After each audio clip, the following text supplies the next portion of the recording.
täna olen ma siin, et rääkida sulle ajutüüpidest. Kuidas ma ise hakkasin kõike seda uurima, eks ikkagi vajadusest, et mul on tütar, kes tänaseks on 18-aastane ja ühel hetkel läks tema elu päris keeruliseks. Et tal diagnoositi autism, sotsiaalärevus, depressioon ja emana siis hakkasime otsima abi ja sain aru, et oma tütart aidata, on mõistlik mul endal siis kõik selgeks õppida, need tööriistad, mis talle päriselt võiksid kasuks olla. Ja nüüdseks olen ma tegelenud sellega 4 aastat ja ma saan öelda, et need tööriistad toimivad. Ja täna olen ma siin, et tutvustada sulle mõnda tööriista, jagada mõnda mõtet ja rääkida ajutüüpidest. Ehk et võib-olla sa oled kuulnud, et on isiksuse tüübid olemas, võib-olla see tähtkujudest kuulnud, ehk me liigitame mingit moodi inimesi, et end paremini mõista. Ja minul siis neuroteaduse vaates see psühhiaatri arst, kelle all ma olen õppinud kõike seda ajutreeneriks olemist, tema on siis esimene psühhiaater, kes vaatab seda organit, mida ta ravib. Ja ta teeb seda tuumatehnoloogia meetodil, tehes siis ajust pilte ja vaadates mingid ajupiirkonnad, vähem aktiivsed, rohkem aktiivsed ja kuidas see inimese isiksust mõjutab ja tema elu üldse. Ja tänaseks on tal siis peaaegu 400 000 aju andmebaas, mida ta on vaadanud ja selle põhjal on siis need samad ajutüübid välja selgitanud, mida ma sulle täna tutvustama hakkan. Ja ütleme 16 erinevat ajutüüpi on olemas, aga nad kõik on kombinatsioon tegelikult 4 erinevast piirkonnast, mis mingit moodi toimivad. Ja mul on sulle pildimaterjali ka, sest et lihtsam on ju mõista, kui me näeme, millest üldse juttu tuleb, sest enamus inimesed ei mõtle aju peale. Ei mõtle, ei käi ringi, et mul on aju peas, mis see tähendab, on ju, ja kuidas see mu elu võib mõjutada. Ja ma näitan sulle täna paar pilti. Ehk et 4 peamist piirkonda, mis su iseloomu ja elu enim mõjutavad, on järgmised. Esiteks on meil, see on ajupilt nüüd altvaates. Esimene piirkond on siin üleval näha, on otsmikusagar. Ehk et siin ees olev aju osa, mis on tegelikult sinu tegevjuht, mis aitab sul teha häid otsuseid, vältida vigu, olla kaastundlik, empaatiline, planeerida oma elu ja nagu öeldud, tegevjuht, juhtida sind siin elus. Ja tema asub siis siin otsmiku ees ja ma räägin ka põgusalt, mis juhtub, kui ta ei toimi nii hästi. Teine ajupiirkond, millest tuleb juttu, mis sind mõjutab, on, need nimed on ilusad, on singulaarkäär ja siin pildi peal on ta siis näha punasega, ehk et see on ajukäigu vahetaja, mis aitab sul ühelt mõttelt teisele minna, ideid genereerida, leplik olla, aga kui see osa on üleaktiivne, siis on ka see osa, mis jääb mõtetesse kinni, ehk tulevad need korduvad mõtted. Varsti räägin lähemalt sellest. Ja 3. ajupiirkond on selline asi nagu basaalganglionid. Ilus nimi jälle. See on siis selline piirkond, mis meie motoorika liigutamise eest vastutab, aga ühtlasi ka sellest, kui palju me oleme motiveeritud midagi tegema, kui palju me tööd tahame teha. Ja 4. ajupiirkond, mis enim mõjutab, on limbiline süsteem. Ehk et see on see piirkond, kus on meie emotsioonid, meie emotsionaalsed mälestused, meie tunded. Ja mida kõik tähendab, kui see piirkond on siis mingit moodi toimiv. Need on need 4 peamist ajupiirkonda, mis siis omavahel kombineerides moodustavad sinu ajutüübi. Nii, ja kui me vaatame esimesena siis seda otsmikusagarat ehk seda tegevjuhti ajus, kui see tegevjuht toimib hästi, siis me oleme elus üldiselt edukad. Me planeerime oma aega, meie suhted inimestega on head, meil on hea õpivõime ja kõik tegevused justkui sujuvad. Ja kui see ajupiirkond on alaaktiivne, ehk et tema verevarustus ei ole nii hea, mida see tähendab? See tähendab, et on keskendumisraskused. Fookust on raske hoida, tihtilugu kaasneb sellega ATH ja asjad justkui jäävad tegemata ja inimesed ei õpi oma vigadest, kui need teevad nii hästi, kui see piirkond on alaaktiivne. Mis siis teha, kui on raske keskenduda ja on raske fookust hoida ja võib-olla tunned ennast ära, muidugi ise ei tasu diagnoosida, aga jagades tervislikke võtteid, mida teha, kui tunned, et on raske keskenduda, võib-olla on see tegevjuht natukene rivist väljas.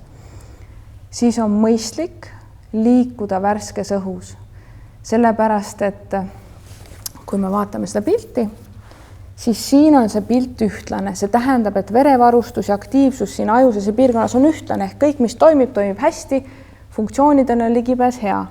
Ja kui siin on seda verevarustust vähem ja seda aktiivsust, siis on siin justkui näha augukohad.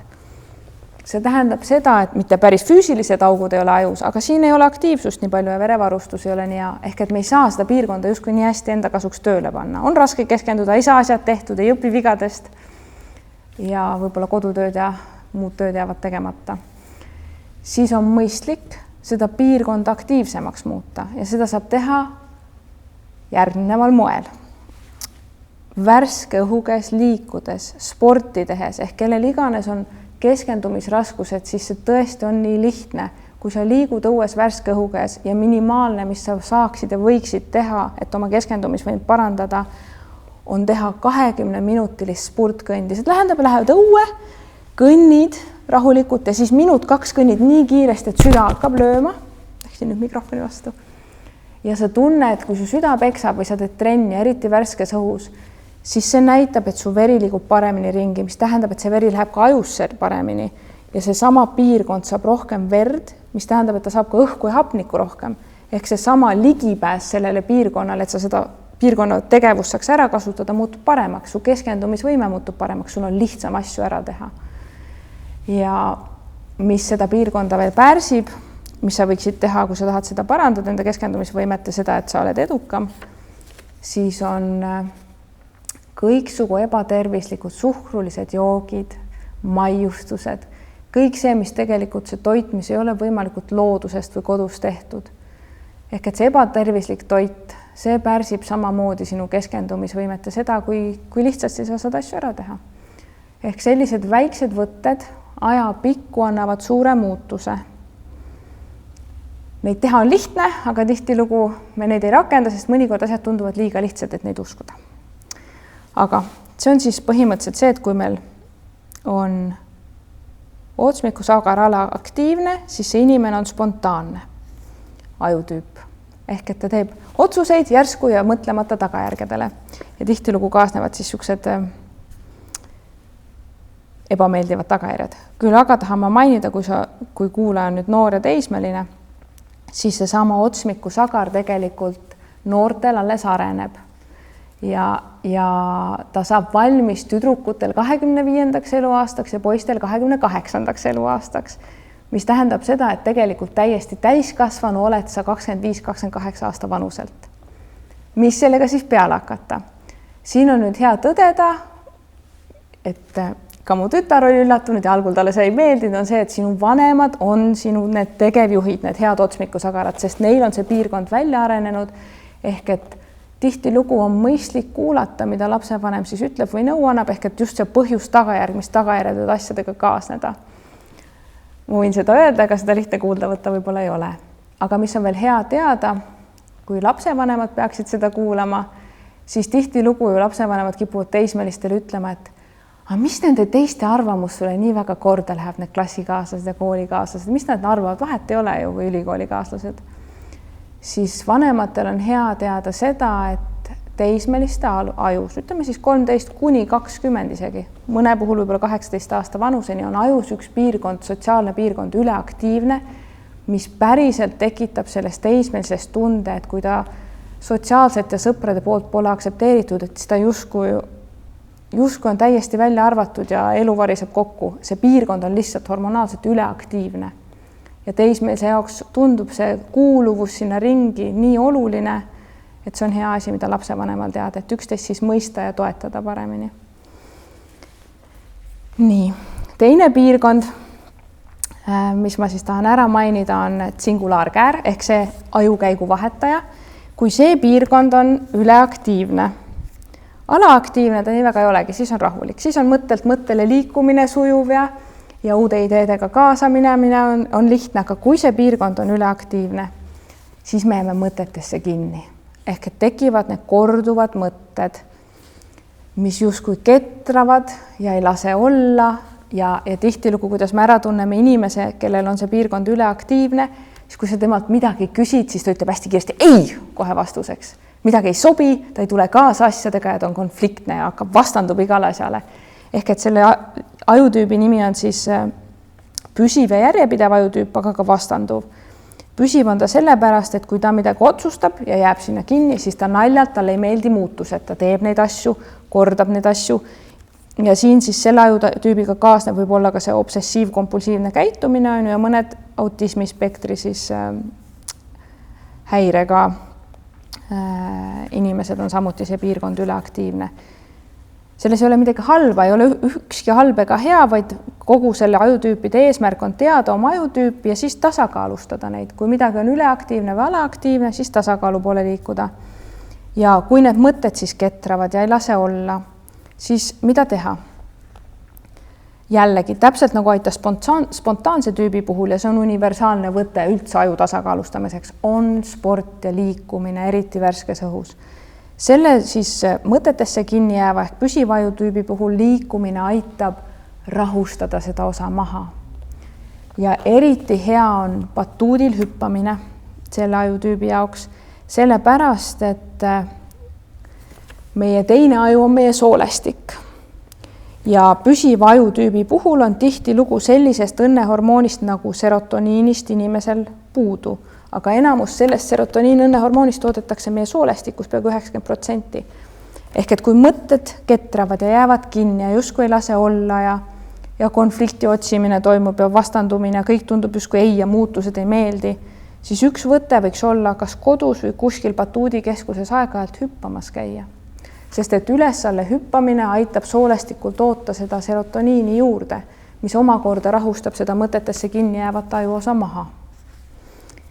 Ja ütleme, see ajutüüp siis, kui spontaansele või sellele ja spontaansele ajutüübile esimesele on hea, et ta suhkruid nii palju ei tarbiks, eriti sellised kiireid suhkrud nagu saiakesed, lihtsalt suhkur, mis ei ole nagu loodusest tulnud. Siis ehk ta võib teha sellist toitumist, et ta sööbki köögivilju ja liha näiteks ainult on ju. Siis see ajutüüp, mis on mõtetesse kinni jääv, tema ei tohi kindlasti teha sellist toitumist, mis üldse suhkrut ei sisalda, mis ei tähenda, et ta saiakesi peaks sööma, vaid näiteks bataati ja selliseid köögivilju peet, millel on head komplekssed süsivesikud sees, need rahustavad ka seda ajuosa maha. Aga tihtilugu need samad inimesed, kellel on see püsiv ajutüüp, siis see vastandub, neil ongi suhkruisud kõige suuremad ka, sest keha on nii tark, et ta tunneb tegelikult ära, et kui ta sööb suhkrut, siis ta rahustab seda ajuosa. See on aga ajutine ja see pikas perspektiivis ei ole kasulik. Kui tegemist ei ole, siis nende kompleks süsivesikutega ehk nende kasulike suhkrutega, mis on loodusest, siis on ju toidust. Vot nii. Siis võtame kolmanda ajutüübi, kolmanda põhilise piirkonna, mis siis sinna 16 ajutüübi sekka võib kuuluda, on basaalganglionid. Siin on siis näha siuksed kaks väikest mandlikest nagu, mis siis meie motoorika eest vastutavad, ehk et see, kui hästi me ruumis liigume, kuidas me keha asendeid hoiame ja kui need basaalganglionid, nemad võivad olla nüüd üle- või alaaktiivsed. Kui nad on alaaktiivsed, siis tihtilugu võib tegemist olla Parkinsoni tõvega, mis üldiselt noori ei puuduta. Aga kui nad on üleaktiivsed, kuidas seda ära tunda ja mis siis teha? Üleaktiivsed basaalganglionid väljenduvad liigse motiveeritusega, ehk et kogu aeg tahaks midagi teha, kogu aeg teeks tööd, võib-olla liiga palju isegi pühenduks tööle, suurtel inimestel või täiskasvanutel kaasneb see siis ületöötamisega. Ja mille järgi veel võib ära tunda, et nad on üleaktiivsed ja sellega kaasneb ka ärevus, kui nad on üleaktiivsed. On see, et see inimene, kelle nad on üleaktiivsed, on närviline ja ta on ärev. Ehk tihtilugu nokib ta oma küünenahkasid või närib oma küüsi, sest see rahustab need basaalganglione maha. Ja mis siis nendega teha? Jällegi trenn aitab, et maha rahustada, kui keegi ennast ära tunneb. Ja kui tõesti see ärevus läheb väga suureks, siis ärevuse puhul, ma ei ole veel toidulisanditest rääkinud, kõikidel ajutüüpidel inimese ajul on väga oluline omega-3 rasvahape, ehk toidulisandina toidust me seda tänapäeval niimoodi kätte ei saa nii puhtal kujul. Ta on aju ehitusmaterjal, kindlasti see peaks olema igaühe menüüs toidulisandina siis või ütleme merekala. Kui merekala süüa, siis merekala on tihtipeale nii saastaineid täis, raskemetalle ja see kogus, mis me seda kala peaks ära sööma, üks Eesti arst mõõtis, seda oli peaaegu 3 kilo kala nädalas. ehk et mina ei ole suutnud seda ära süüa ja toidulisandina on seda lihtsam võtta, see vähendab ärevust ja D-vitamiin ehk et seesama jällegi värskes õhus või D-vitamiini siis ka toidulisandina tarbimine ja ikkagi aeg-ajalt ka arsti juures kontrollida, kas vitamiini tasemed on korras. Minu poole pöördus üks 16-aastane neiu, kes oli hästi ärev ja ta ei saanud aru, miks ta käis psühholoogi juures, kõik oli justkui okei. Ja ta ütles, et ta ei söösiti magada, et ärevus on nii suur, samamoodi siis need nahanokkimised, mis tuli välja, perearst selgitas, et tal oli B-vitamiini ja D-vitamiini tase liiga madalad ja mu tütrel oli samamoodi. Ehk et aeg-ajalt ikkagi seda kontrollida ja kui ta hakkas siis toidulisandina seda võtma, siis ta ärevus taandus. Et tihtilugu võib see olla täiesti füsioloogiline, kui oleme liiga ärevad. Ja see ärevus on siis selle basaalganglionide piirkonnaga seotud, mis ühtlasi paneb sind tööle ja motiveerib, aga siin on jällegi, kuhu see siis suundub, on ju, et liigne see motiveerituse ülemõtlemine viib selle ärevuseni. Nii. Ja neljanda ajupiirkonnana, mis on siis siuke huvitav, on limbiline süsteem. Et siin aju keskel, et see pilt siis, kui on punane, on siuke aktiivsem osa, sinine on tavaline aktiivsus selle pildi peal. Ja kui see piirkond on nüüd limbiline süsteem on üleaktiivne, siis inimesel see on see piirkond, kuhu meie emotsioonid siis salvestuvad. Emotsionaalsed mälestused. Kui elus toimub mingi sündmus, kus suur emotsioon on kaasas, siis see ajupiirkond justkui teeb pildi sellest nagu foto ja jäädvustab sinna. Mis iganes siis selles hetkes toimus, kus emotsioon oli hästi tugev. Ja niimoodi kogume me endale neid emotsionaalsed mälestusi, mis siis mingite sütikutena mingil ajal tööle hakkavad ja töötavad siis kas meie kasuks või vastu. Ja kui see piirkond on üleaktiivne, siis tihtilugu seesama piirkond on seotud ka depressiooniga. Ja ütleme, kui me depressioonist ei räägi, selle ma jätaks täna kõrvale, see on komplekssem teema. Ja räägime lihtsalt sellest, et see limbiline emotsionaalne osa on üleaktiivne, siis me tunneme selle ära selle järgi, et meil esinevad nutuhood. Ja me ei taha näiteks võib-olla sõprade ja tuttavatega enam suhelda, me tahame ennast üksinda isoleerida tuppa. Ja sellised ennast piitsutavad mõtted, siis süütunne on ju kaasneb sellega hästi tugev. Kui keegi märkab, et tal on niimoodi ja näiteks ongi, et on nutuhood esinevad, kas sul endal või mõnel sõbral või lähedasel inimesel ja sa näed, et ta justkui ei taha enam kuskile tulla ja tahab nagu üksi olla, isoleerida ennast, siis just vastupidina aitab. Ehk et kuigi instinkt tahaks öelda, et ma isoleerin ennast ja lükkan kõik inimesed endast eemale, siis tegelikult, mis selle vastu aitab, on just see, et selle inimesel ei tohiks lasta seda teha. Ja kes ennast ära tunneb, siis kuigi see võib olla raske, siis ikkagi otsida ja suhelda teiste inimestega, sest et Jaak Panksepp on üks Eesti ajuteadlane, kes kunagi Ameerikasse läks ja töötaski täiesti neuroteadlasena seal ravimeid välja ja mitmed teised ajuteadlased on veel öelnud, et parim antidepressant ja see, mis meid kõige õnnelikumaks teeb, on inimsuhted. Kui me suhtleme teiste inimestega ja head inimsuhted, just need, kus me tunneme, et me saame olla meie ise ja see suhe justkui annab meile midagi ja toetab, siis see on parim ravi selle limbilise süsteemi üleaktiivsuse vastu ja selle vastu, et me oleksime elus õnnelikud.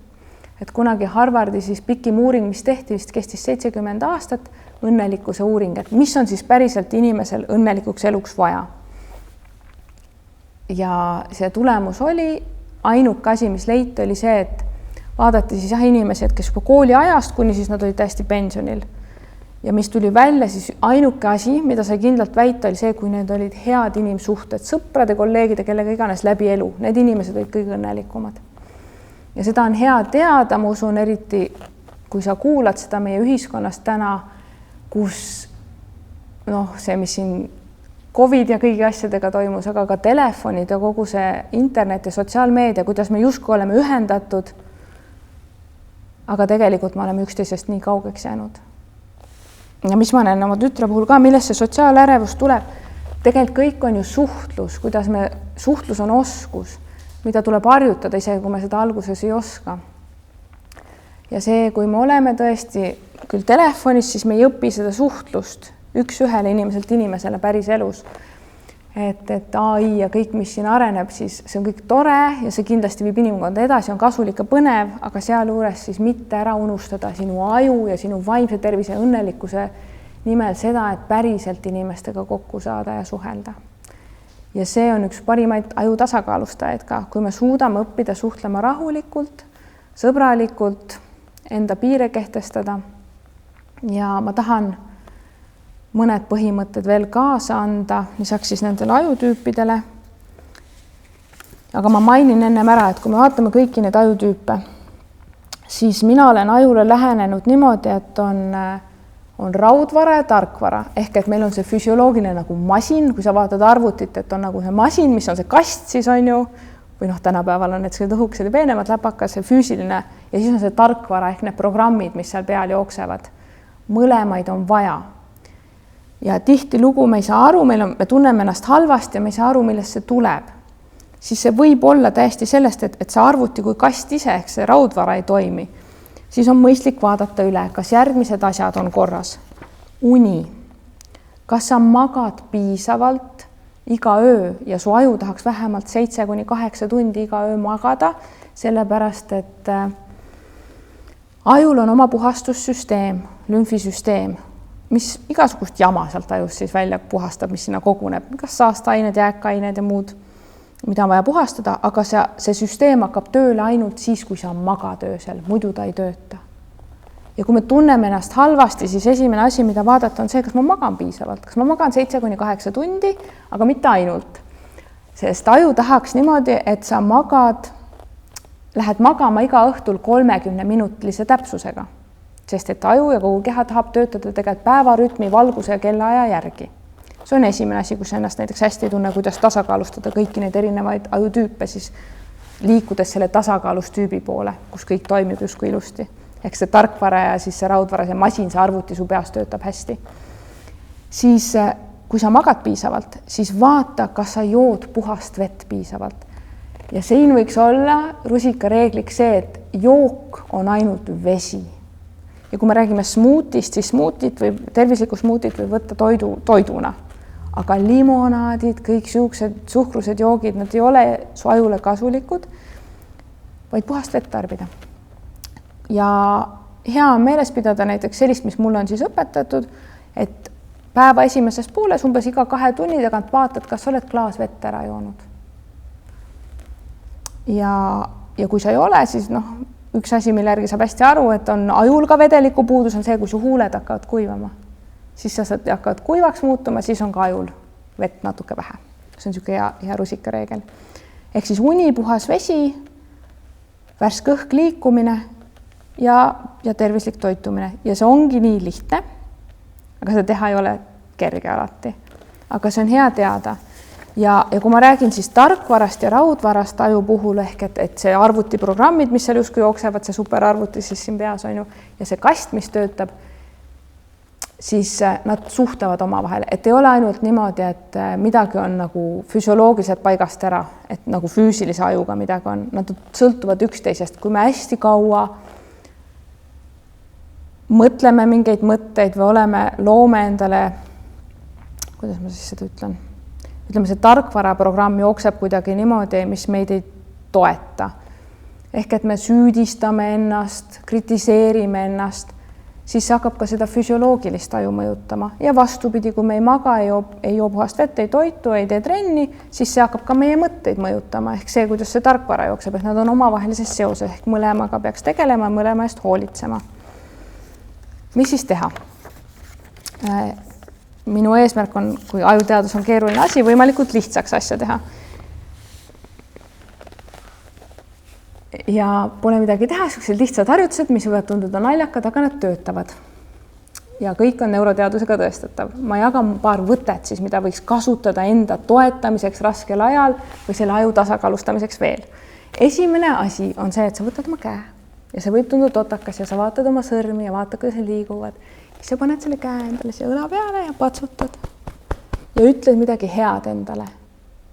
Ja see võib tunduda totakas, aga me ei pea otsima välist kiitust, küll aga me anname endale seda. Sest mis juhtub, kui sa niimoodi teed, sa teed mõne asja ära, võib-olla viid prügi välja, võib-olla teed selle matemaatika kodutöö ära, võib-olla teed mingi, aitad sõpra, teed midagi, mis on raske või aitad kodus midagi ära teha ja peale seda sa kiidad ennast ja ütled midagi head.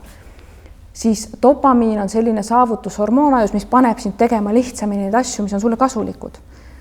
Kui sa siis peale seda tegevust viisin prügi välja ja patsutan endale õlale ja ütle midagi head, siis su aju vaatab, see tunne oli hea, mis toimus ja küsib justkui ennem, mis toimus ja sa tegid mingi ülesande ära, siis järgmine kord on sul seda ülesannet lihtsam teha. Ja mis ta veel teeb, see enda kiitmine või enda märkamine vaigistab seda, ütleme, kui mõtetesse jääv ajuosa, kinni jääv ajuosa, ta rahustab seda maha ehk et enda kriitikat, eks sa enda vastu ei oleks nii karv, ta vaigistab seda ja tõstab enesearmastust. Ja kui kõik on hästi, siis on mõistlik toimetada selle hea tunde pealt, aga kui on raske, siis mitte ennast kritiseerida ja mitte teisi, vaid olla enda vastu leebe ja öelda endale häid asju, isegi kui alguses on raske. Ja kui ma saaksin midagi veel kaasa anda, mis on aidanud siis mind, mis on aidanud mu kliente ja mu tütart kõige rohkem,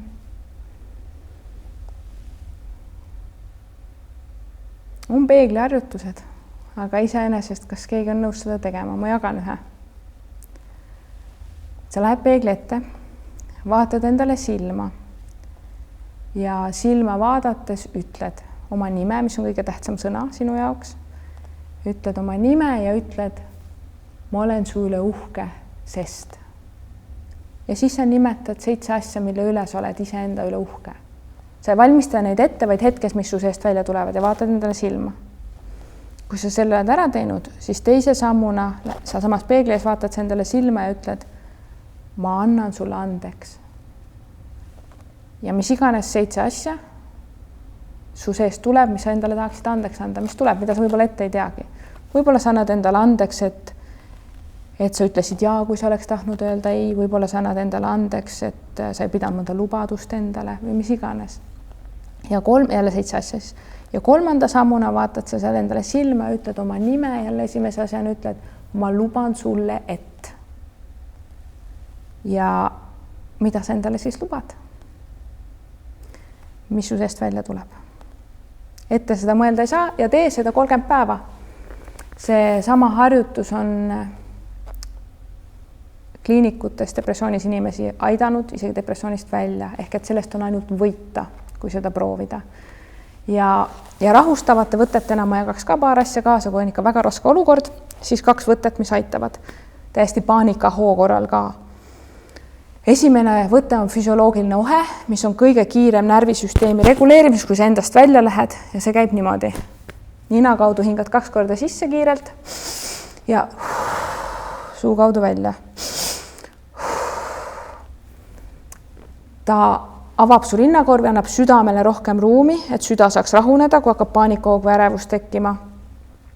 Ja see on sama, mida väiksed beebid ja lapsed tegelikult teevad loomulikult, ehk see sama, kui nad nutma hakkavad, see sama töötab ja see rahustab kõige kiiremini kogu soleku maha. Ja teine võte, mis aitab, on, ma ei tea, kuidas eesti keeles seda öelda, aga havening touch on see inglise keeles, ehk et sa võtad käed, paned risti ja siis oma õlgade pealt paitad ennast ülevalt alla ja ütled endale valju häälega välja, mida sa kuulda tahad või pead kuulma siis. Et ma olen siin, kõik on hästi või ise ehk usaldad seda, mis su seest välja tuleb. Ehk sellised 2 võtet. Ma olen nüüd jaganud sulle portsu infot ja sinu võtta jääb nüüd see, mis sulle meeldib, mis tundub huvitav või kasulik ja ainult mõeldes me ei muuda midagi, vaid tuleb tegutseda. Nii et ma kutsun sind üles, vali üks asi ja tee seda ja su elu muutub paremaks ja sa võtad juhi rolli üle, võtad oma käed ja paned endale puhtad käed põskede peale. Hingad sügavalt sisse ja ütled, mina olengi mu elu armastus. Aitäh kuulamast ja julget tegutsemist.